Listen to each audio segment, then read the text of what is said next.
Dinisarmahan na ang pulis na inireklamo dahil sa panunutok umano ng baril sa dalawang magkapatid sa Pasay City. Narito ang report ni June Veneracion. Napakita mo kaming baril? Paano mo? Ano? Kuha ito ni Ralph Davens Altea sa Malibay, Pasay. Kwento niya sa kanyang Facebook post, naglalakad siya kasama ang kapatid nang businahan sila ng driver ng sasakyan na nasa likod nila.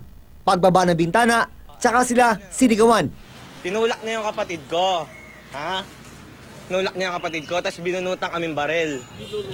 Ano? Ano? Hindi kita pupunutan ng Oh, dali, pakilala ka, sisikat ka. Ano? Nangyari mo? Ilang taon ka na, ha? 16. Nagtagal pa ang sagutan sa gitna ng kalsada. Tawagin mo, pulis! Oh, talaga. Oh, tara.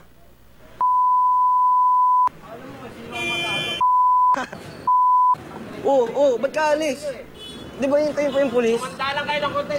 Sa isa pang video, makikita ang asawa ng lalaking may sukbit ng baril. Pinagtatanggol mo yung asawa mo kasi binunutan kaming baril.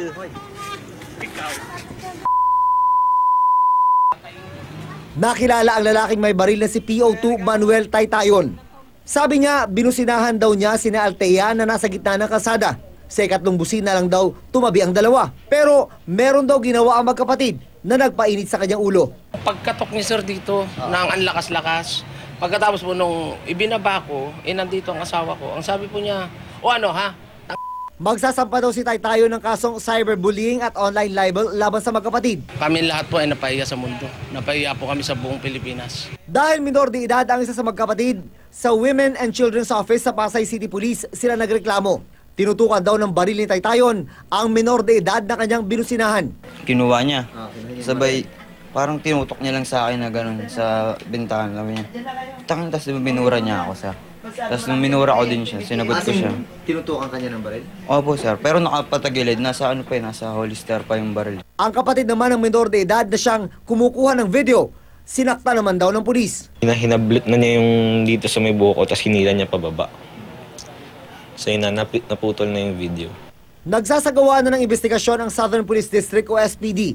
Nasa intelligence unit ng SPD naka-assign si Taytayon na paritiro na sa Disyembre ng susunod na taon.